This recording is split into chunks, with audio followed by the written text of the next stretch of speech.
చాలా మందికి ఉండే అపోహ ఏంటంటే పిల్లల్ని స్కూల్కి పంపించేసి హస్బెండ్ ఆఫీస్కి పంపించేసి హ్యాపీగా రెస్ట్ తీసుకుంటారు అని చెప్పి అనుకుంటారు ఆడవాళ్ళు. అది జస్ట్ కల్లో మాత్రమే జరుగుద్దండి. నిజ జీవితంలో అలాంటి పప్పులు ఏం ఉడకవు. రాత్రి పగలు మేము కూడా ఇంట్లో ఉండి అంతే కష్టపడతాం అనమాట ఫ్యామిలీ కోసం. ఇక్కడ చూడండి, జస్ట్ రెసిపీస్ మాత్రం చూపిస్తున్నాను మీకు. మార్నింగే కిచిడి అయితే ప్రిపేర్ చేసేసాను అనమాట. దాంతోపాటు స్నాక్స్కి వచ్చేసి నేను స్వీట్ కార్న్ అయితే ఉడకబెట్టేశాను. ఆ తర్వాత లంచ్కి వచ్చేసేసరికి చిక్కుడుగాయ కర్రీ అయితే చేశాను అనమాట.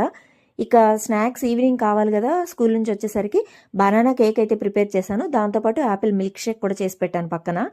అస్సలు ఇది షూట్ చేయడానికి నాకు అసలు టైం లేదండి. కేక్ అయితే ఓవెన్లో ప్రిపేర్ చేశాను. చాలా సాఫ్ట్ అండ్ ఎమ్మీగా వచ్చింది. బట్ షార్ట్స్ రూపంలో మిగతా అన్ని వీడియోస్ కూడా నేను అప్లోడ్ అయితే చేయగలిగాను. ఇక నిన్నైతే ఈవినింగ్ పండుమిర్చి తెచ్చాను అనమాట. ఫ్రెష్గా ఉన్నాయి, పచ్చడి పెట్టేసుకుంటే ఇప్పుడే మంచిదని అది కూడా చేశాను. అండ్ దీంతో పాటు నేను ఎగ్ ఫ్రై కూడా చేశానండి పక్కన నైట్ డిన్నర్కి. ఇక రెస్ట్ ఎక్కడ చెప్పండి, అందరితో పాటు మేము